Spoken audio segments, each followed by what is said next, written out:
Top stories this hour. Youths protest high cost of living in Oyo State. APC youths take over Edo State's party secretariat after governorship primaries. Eswatini activist Similani granted asylum in the UK. Thank you for joining us. I am Felicity Ezewuike. We begin in West Africa, where some Nigerians have staged a protest to express their displeasure over the high cost of living and harsh economic realities across the country, calling on the government to address the hardship to forestall a state of emergency. The protesters, who converged on Mokola Ibadan, Oyo State capital, carrying placards with various inscriptions and songs of agitation, say they will peacefully move across some major streets in Ibadan. They appeal to all concerned Nigerians to join the solidarity movement, as the people cannot continue to endure what they describe as an unbearable pain. The police public relations officer, Oyo State Command, who accompanied the protesters, says the police is focused on guaranteeing safety both for the protesters and other Nigerians, and also to ensure other people with ulterior motives do not hijack the protest. The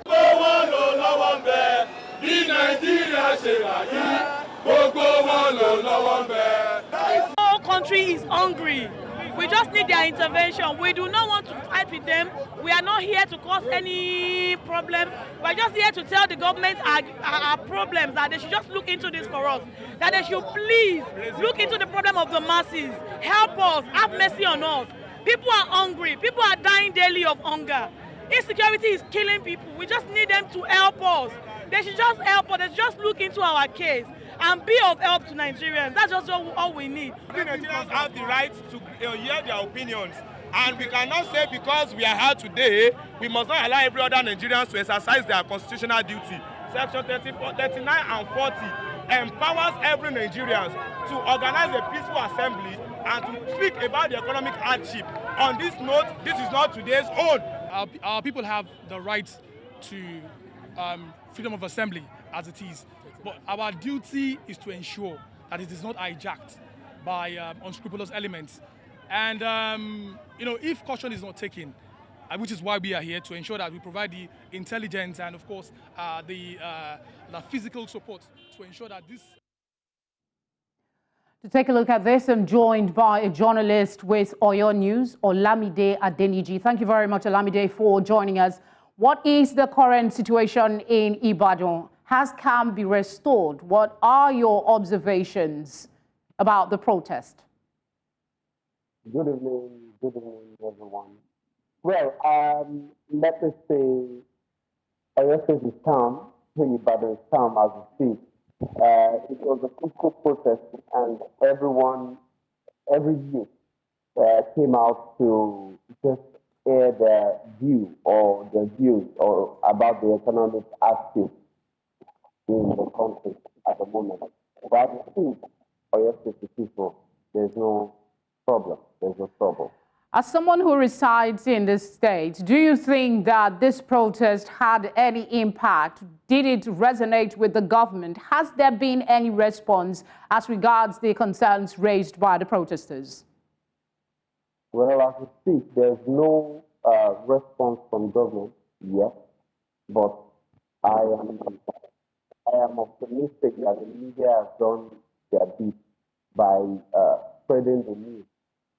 And of course, just a few minutes ago, I Googled it, and I saw the story on virtually every newspaper and online online news. And with this, I'm very certain that the powers of the would have changed the response. As a journalist who operates in that environment, what will be your honest analysis of how bad the situation is for the people that has got so painful they had to take to the streets? The economic aspect has been, as a journalist, I'll speak as a journalist. The economic aspect has been don't let me use that word, has really eaten deep into the fabric of the society. And or let me say it back, a salary earning state. It's a state where it's not like Lagos that we have major businesses. Here, most of those are surviving there, they are civil servants, and then petty traders and some businesses. So most of those are affected. The major population affected are petty traders and those that are low salary earners. So with this, most of those that came out today, some are drivers, some are civil servants, and some are even youth that are just earning on low income. So this, to me, as a journalist, I can say that those are really affected are those that are not earning much. Olamide, if you were to put a suggestion across to government based on the things that you've seen on the ground, what would be your suggestions to the government in terms of short-term and long-term solutions? If you ask me, okay, short-term, our president is old enough to be my father. I'll proceed. I would have prostrated him and I would plead with him to look into his policies. Some of his policies are not actually working well. And it's not, yes, we may say that these policies will, at the end, will eventually yield positive results. But at the moment, they are not yielding any results. So you might need to review them. You might need to review this policy. That's on the short term. And then long term, I think the president or the federal government and government at all levels should invite those that would help them improve the economy and the state of the nation. All right, Olamide, thank you very much for speaking with us. You're welcome. Let's also tell you that the Nigerian Red Cross says that over 20 million Nigerians are suffering from acute hunger and malnutrition and has called on citizens to support efforts aimed at providing relief to them. The Red Cross, while announcing a partnership with Nigeria's EcoBank, says it is hopeful that they can reach out to Nigerians with means to support their cause. My colleague Amadine Uyi tells us more. With the recent rise in inflation, more and more citizens have been drawn below the poverty line.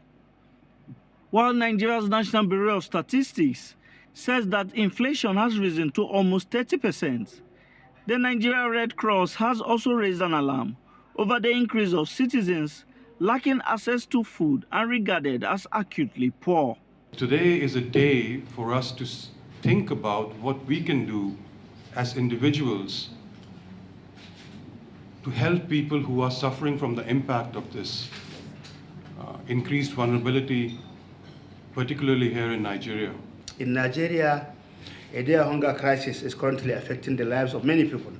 It is a situation that demands for immediate attention and collective efforts to alleviate the suffering of those affected. The Red Cross says that it is hopeful it can reach citizens with means to provide relief for Nigerians in need.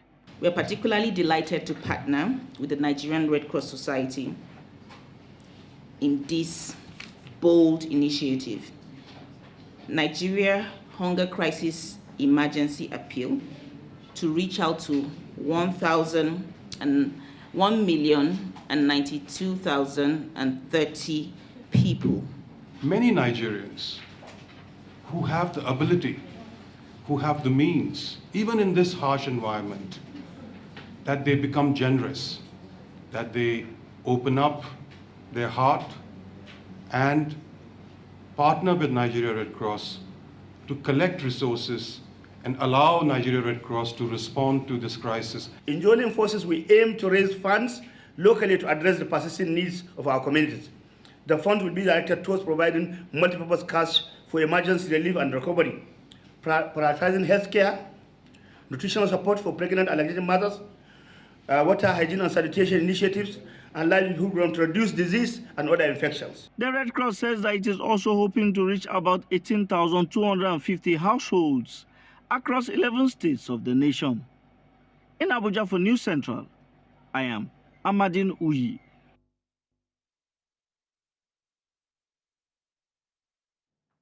To some politics now. More drama continues to unfold in the Edo State branch of the All Progressive Congress APC as the youth arm of the party has now taken over party secretariat building in Benin City, the Edo State capital.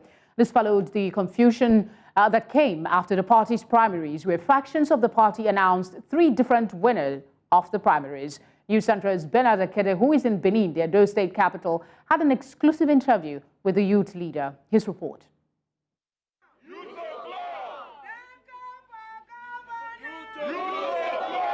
Now it is Youth O'Clock. That's what these young men and women who represent the youth arm of the State All Progressives Congress APC were chanting today as we spoke to them. In an exclusive interview, the youth leader, Tony Kabaka, gave a brief recap of what happened on Saturday, stating that the people have voted and their votes must count. Well, why you see the youth angry, why they are hungry, why they engage on secretariat, is because the way and manner they want to change the votes that we voted for Dennis Idahosa. Kabaka and the supporters have taken charge of the party's state secretariat, and they say they shall remain there until normalcy is restored to the party. We all came out en masse with our registration membership card to vote for Dennis Idahosa. And the election was conducted by the committee set up by National Working Committee, was headed by Hope Uzodima. This election was conducted and it was peaceful. You would recall that between Saturday and Sunday, 3 different candidates have been declared winner of the party primaries by different groups. The youths are now calling on all involved to accept 43-year-old Dennis Idahosa as the rightful winner. Some state working committee, few people inside them that have collected money from aspirants. They say their aspirant must succeed. Because they did not succeed, they are going to work against the party. So information reaching us that they have alliance with opposition to destabilize what we have done. They did it in past election, we will not allow it this time. So why we the youth? Because this is the first time that youth have come out for governorship. This is the first time we have a youth as a candidate. Political analysts are saying the APC will have to put its house in order if they hope to challenge the ruling PDP and other oppositions who have their primaries coming up in just a few days. In Benin for News Central, I'm Bernard Akede. Many thanks, Bernard. We'll go on a short break. When we come back, we have more stories. Do stay with us.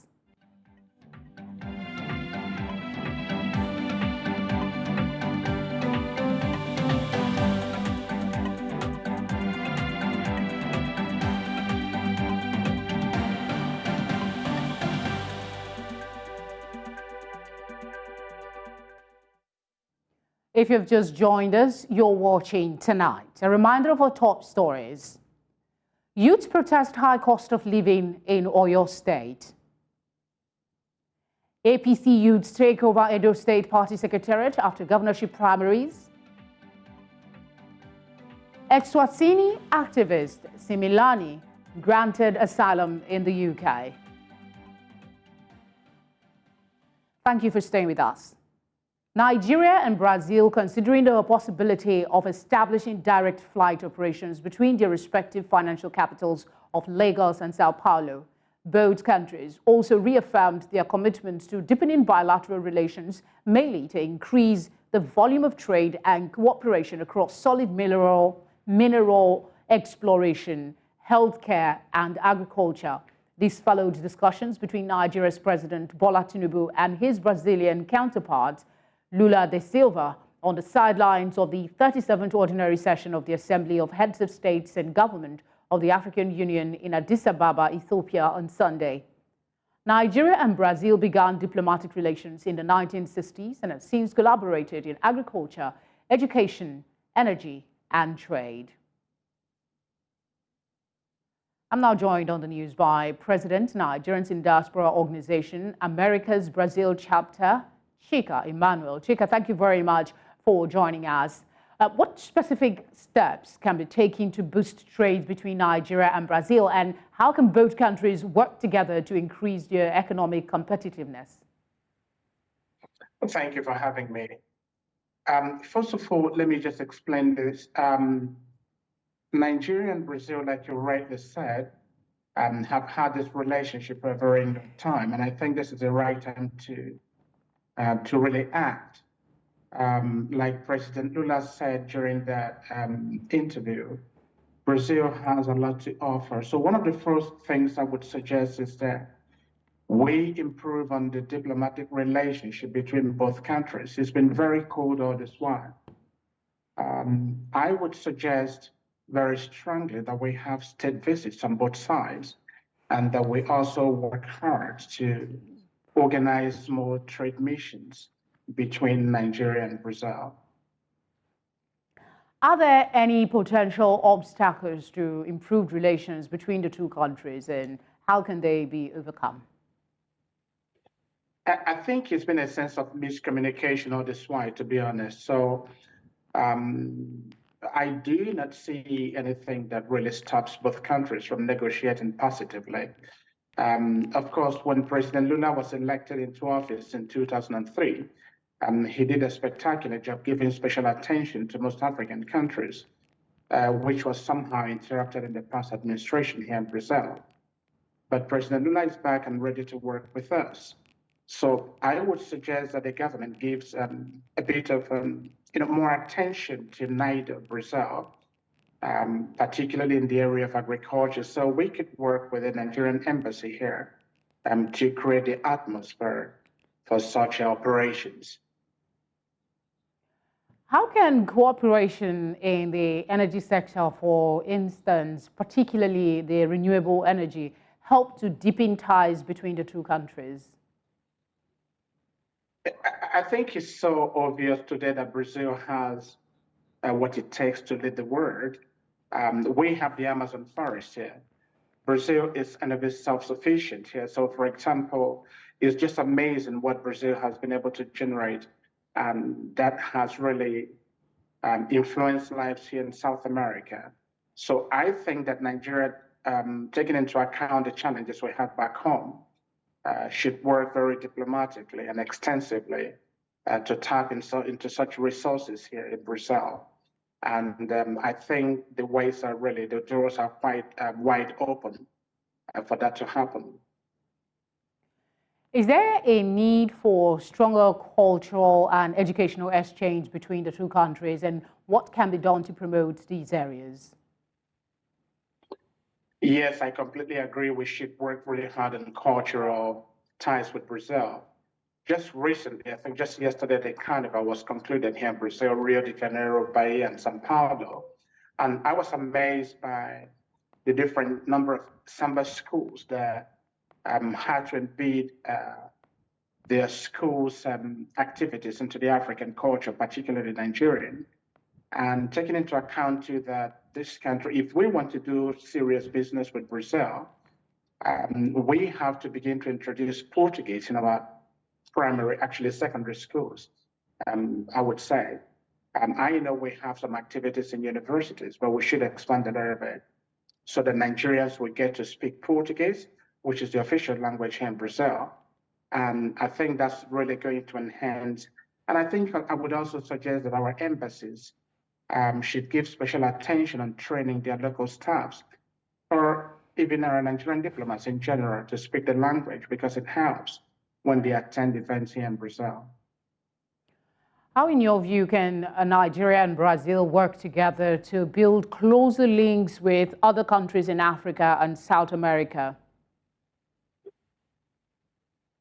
You see, one serious challenge we have is that we do not have direct flights, and I think that's a serious problem.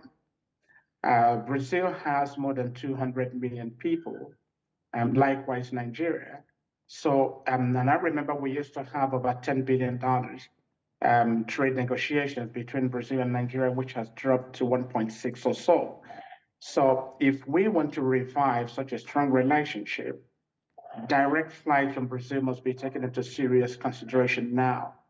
Right now, we do not have any flights to Nigeria. We would have to fly through South Africa, Ethiopia, and sometimes Dubai.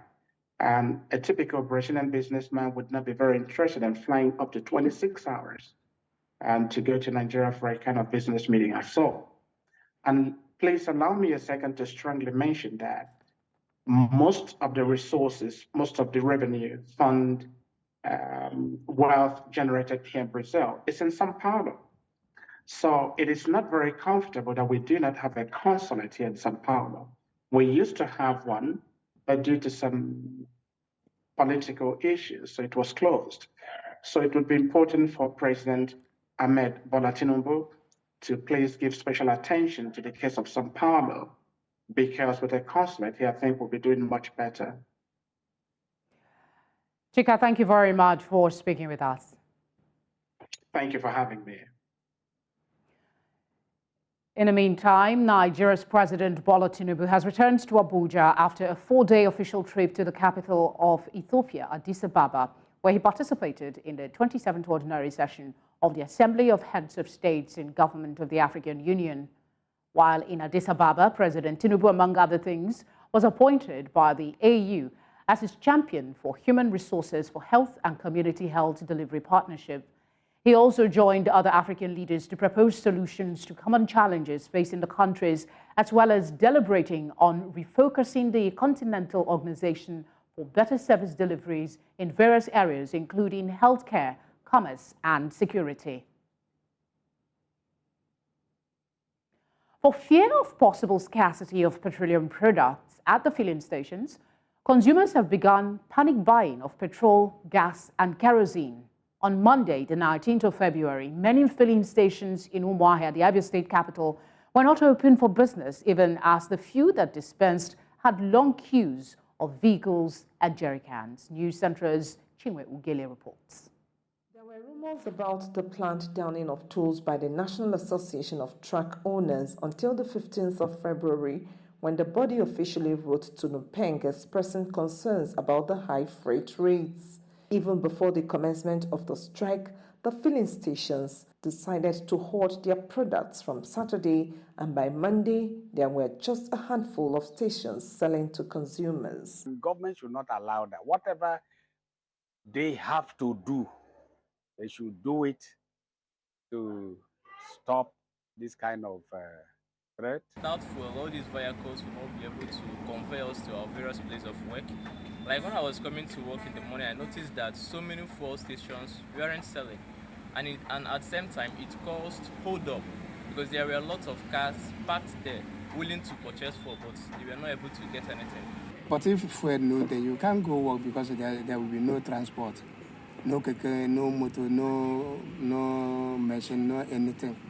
If you are going to work at Obakala or Aba or Nature or Confer, you can't tell me that you can trek. Not many citizens understand the reason for the situation, but we are quick to embark on panic purchase of commodities, creating long queues. The citizens are worried that the situation may get worse if the matter is not resolved in time. It is going to be in fact, extremely difficult for the people to really survive, because already the price of fuel is beyond reach. Nobody expects to be buying fuel at the rate we are buying it. And then it's going to be complicated with this kind of situation where the suppliers, the drivers will, withdraw their service. They know what is right, and they should do it so that everybody will stop complaining, and we all will be able to go to our various places at the appropriate time. The masses are at the mercy of independent oil marketers who increase pump price and sell as they like since the deregulation of the downstream sector, which removed the power of control from the government. In Umuahia for News Central, Ezewuike.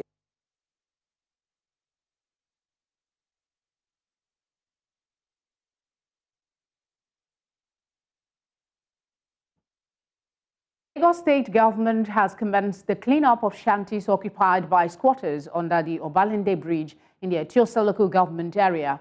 Commissioner for the Environment and Water Resources, Tokunbo Wahab, disclosed this in his X handle. News Centre's correspondent Bettina Uweli reports.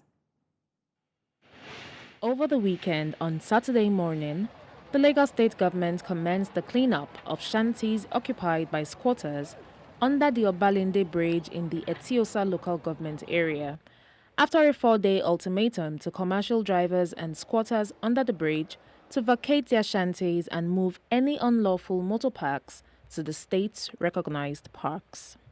During Ambode time, Ambode moved on with the project in this place for his first time. After he didn't have the second time, they stopped the project. We are pleading to Mr. Governor now, let him, if they started this project, let them start it and finish it, because of the security of the life of our children and the community is very critical. This is the third time that the government has demolished here. We are not happy the first time because it was condemned. During the time of Fashola, Fashola came here. He refurbished it. When Ambode came, Ambode demolished it. To this time, it was Ambode that demolished this ground to this time, and it was never been repaired. That was why all those touts have their chance to come in. So if the government has demolished this place now on Saturday, if they didn't repair it, such a thing is going to happen again, because they will start rebuilding their houses. In a similar development, after a 5-day quit notice, the government destroyed and cleared illegal shanties occupied by squatters under the Ijera Bridge and announced its plan to convert the area to a recreational space.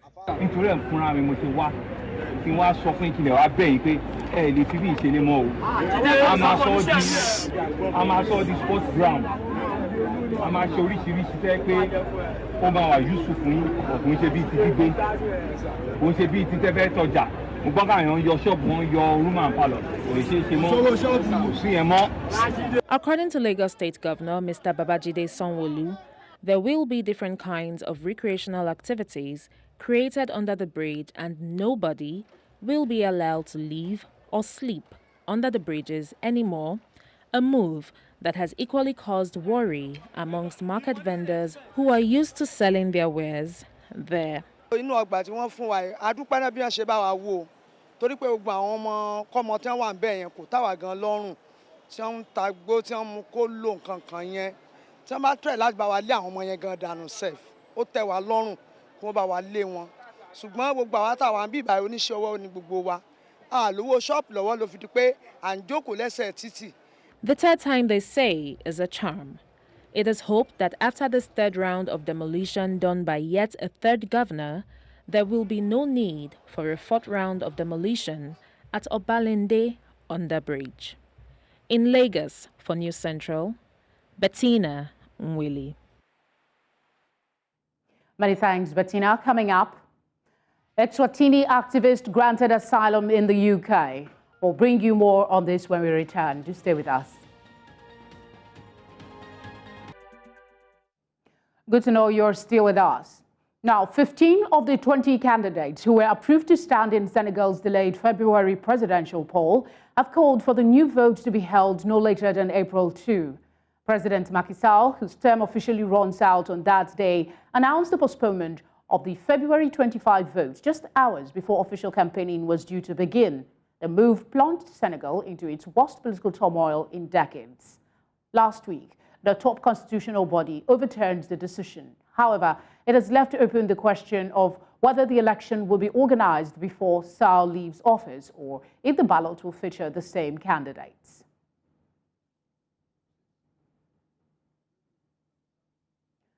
In southern Africa, after having fled the kingdom of Eswatini over 2 years ago, former member of parliament Nzi Simani has been granted asylum in the UK. Similani, a pivotal figure in the unrest in Eswatini, sparked by demands for democratic reforms in the landlocked monarchy, has been in hiding since he heard that a warrant of arrest had been issued against him by King Mswati.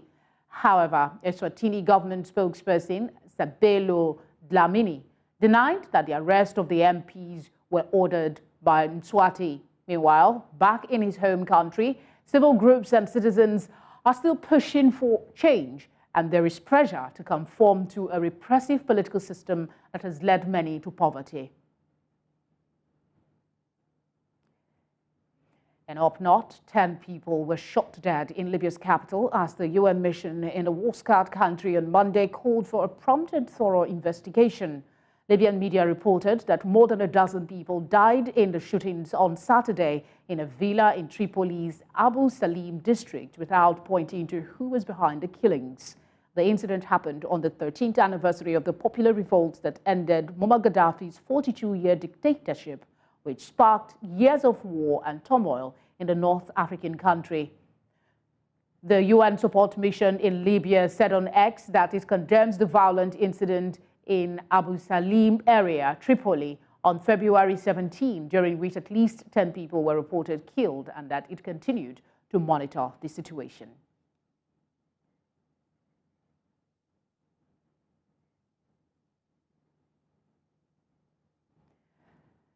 Outside Africa, during an official visit to Warsaw, the Swedish Prime Minister offered his condolences to the family of Russian opposition figure Alexei Navalny and proposes a new and separate sanctions regime for Russia in response to human rights violations.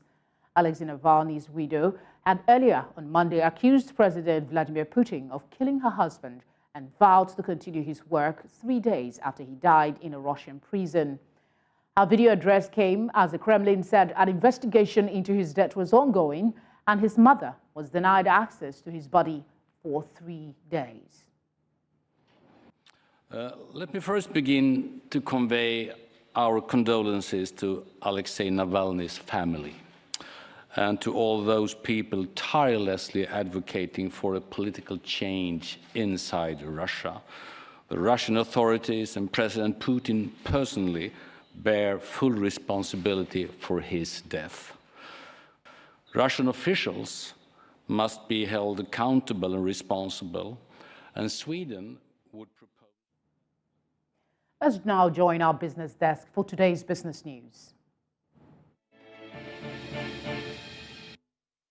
Business news in association with Money Master PSB, the easy way to master your money. On business, in 2023, Nigeria's banking sector received $832.64 million in foreign capital, leading to a 60% decrease from the previous year. The first quarter saw the highest inflow at $304.56 million, followed by varying amounts in subsequent quarters. Citibank Nigeria Limited led with over $1.03 billion, while Stanbic IBTC Bank and First Bank of Nigeria attracted $919.32 million and $447.69 million, respectively. Despite the sector's decline, experts like Parthian Partners CEO Oluseyi Olusoga view the inflow positively, anticipating eventual benefits for other sectors. In Q4 2023, total capital importation rose to $1.09 billion, with the production and manufacturing sector receiving the most of $450.11 million. The UK, Mauritius, and the Netherlands were major sources, and Lagos State remained the top destination with $771 million. Now, interest rates in Ghana fell for the 7th consecutive week despite a marginal increase in the January 2024 inflation. According to the auction results by the Bank of Ghana, the government exceeded its target once again. The yields on the T-bills have been falling in line with most analysts' forecasts due to a reduction in inflation in the last 7 months. The yield on the 91-day bill went down by 40 basis points to 27.89%. That of the 182-day bill also took a nosedive to 30.39% from the previous week's 30.43%. The rate on the 364-day bill also dropped to 30.89% from 30.99% the preceding week. Meanwhile, the government raised 5.67 billion Ghanaian cedis from the Treasury market, about 23.64% over subscription. To the Horn of Africa, we tell you that Kenya is developing new regulations to oversee cryptocurrency trading, citing concerns about increased transactions in virtual assets, leading to heightened risks of money laundering and terrorism financing. A technical working group advising the Treasury is drafting regulations considering the possibility of a standalone regulator for virtual assets, despite being ranked among top dealers in peer-to-peer crypto platforms by Chainalysis. Kenya currently lacks cryptocurrency trading regulations. The Financial Reporting Center Director General Saitoti Maika emphasized the need for regulation to prevent exploitation for illicit activities. Kenya's efforts align with the Financial Action Task Force through ESAAMLG to improve the integrity of its financial system and avoid potential grey listing. And that's it on Business News for this hour. I am Lekon Onobanjo. Many thanks for watching. Do stay with us. There's still more to come. Business News in association with Money Master PSB, the easy way to master your money.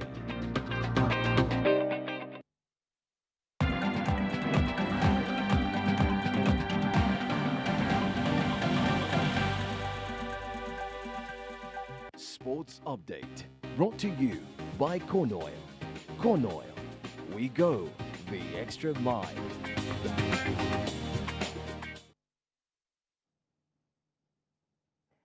Favor Ijwa is standing by with the latest in the world of sports. Favor, what's going on with the Nigerian Women's Football League? 5 matches on television. As she made this known, of course, chairman of the Nigerian Women's Football League, NWFL, Ikejobi says the board plan before the end of the season is to beam Super 6 matches on television. In an exclusive chat with News Central in Abidjan, the astute administrator said this initiative is to ensure the women's game has full media coverage, as this will further boost the game. The NWFL is currently in its 8th week with Heartland Queens on top of Group A with 14 points, while Rivers Angels currently on 15 points at top of Group B.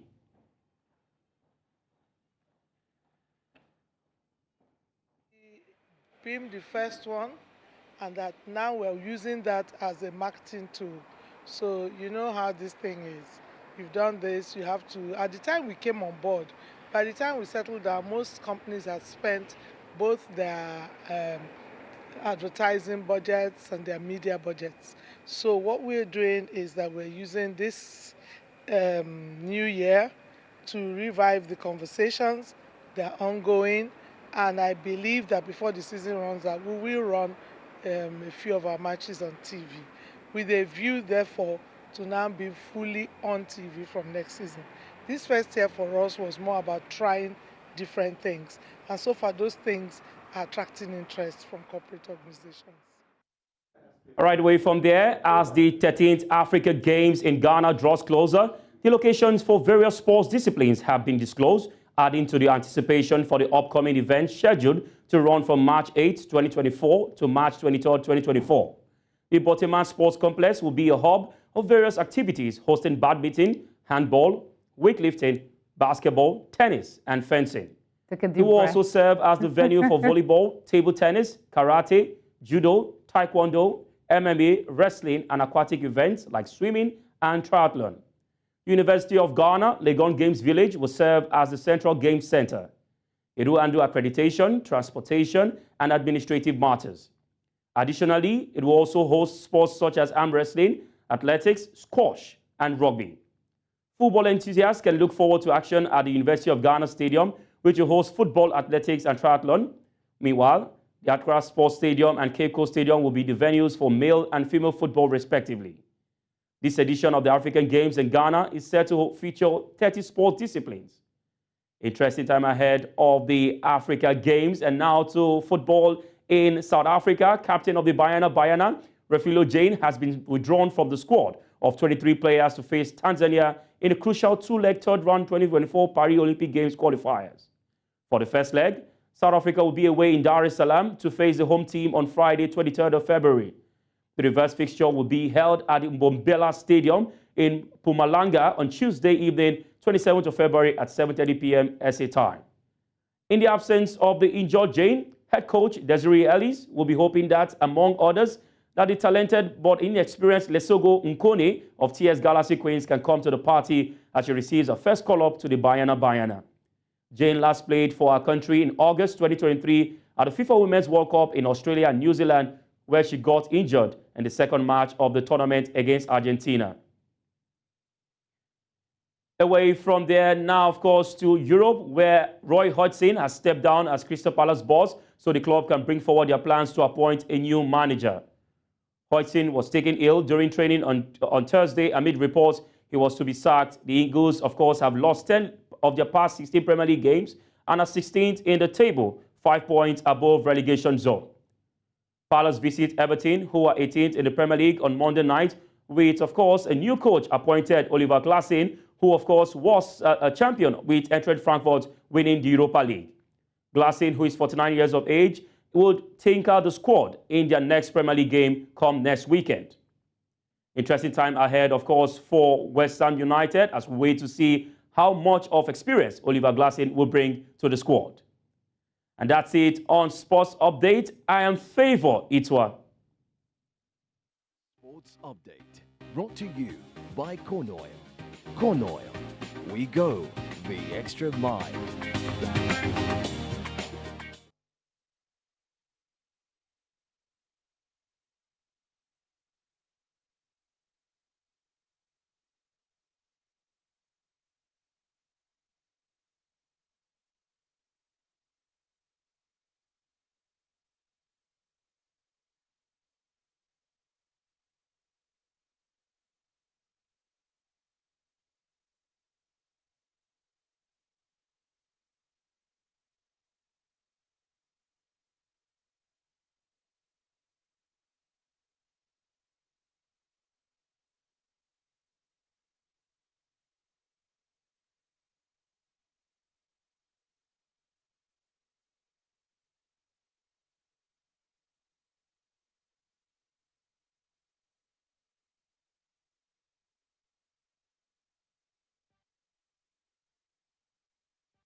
Entertainment news in association with Glow Unlimited.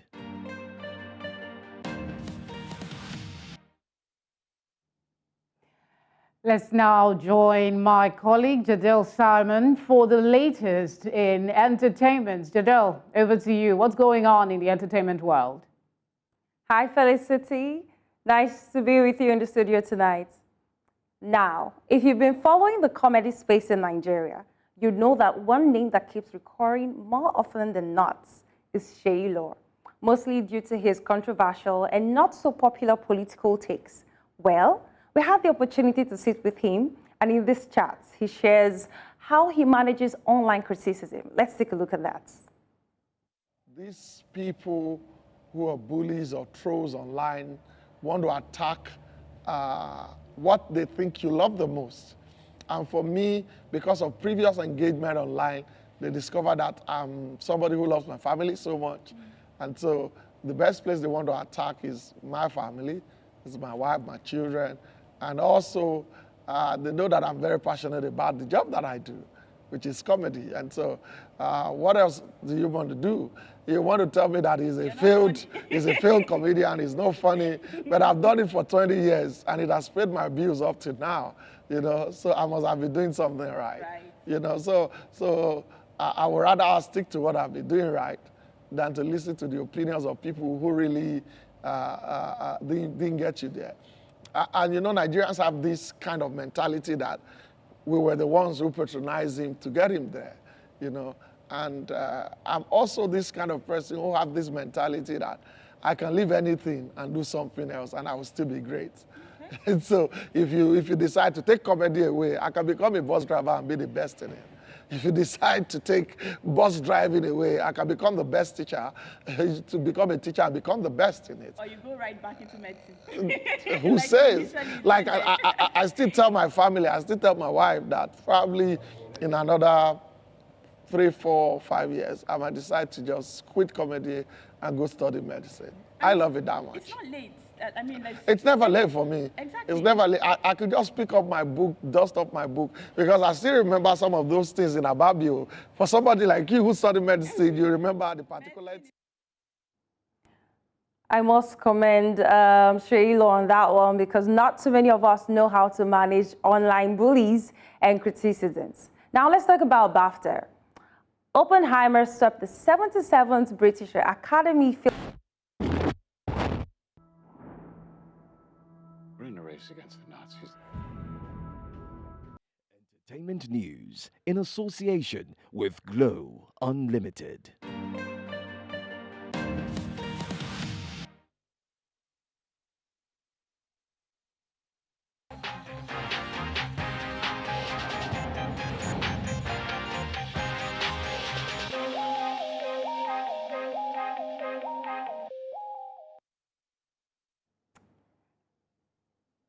Now away from entertainment, let's tell you what is trending in Nigeria tonight. Nigerian filmmaker Toyin Abraham finds herself once again making the Nigerian trends table. During the presidential elections in 2023, Abraham put out a post saying the now president of Nigeria, Bola Tinubu, shared some ideas to solve the challenges Nigerians are facing. She said listening to him indeed renewed her hope and reaffirmed why he was her preferred candidate. Now, following the rise in living crisis, ex-user Duke of Africa called out Abraham in a tweet, saying, "I am still waiting for Toyin Abraham to come and explain to us the ideas Tinubu shared with her during elections campaign." That tweet, my friends, is the reason for the season. Let's take a look at more tweets on X. Achiever Wealth is saying, her hope is presently being renewed by the INEC president through the movie industry, and I pray that each time she releases a movie, it will keep getting renewed. Can somebody say amen?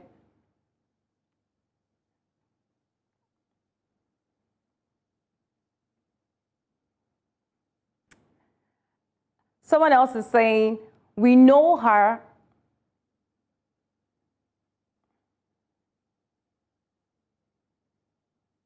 We know her and we love her. We know her and we love her. And now our girl, Kenyan chess champion and comedian Elsa Majimbo, is trending alongside international supermodel Naomi Campbell, after Majimbo revealed how Campbell had been responsible for a lot of her hits and blows. In a now deleted TikTok video, Elsa revealed how she met the British supermodel, what happened between them, and their current relationship. She went down memory lane to December 2020, the first time the two met. The summary of the gist is that Naomi Campbell bullied her, and she suspects that Naomi had a hand in the downward slide her career took after their fallout.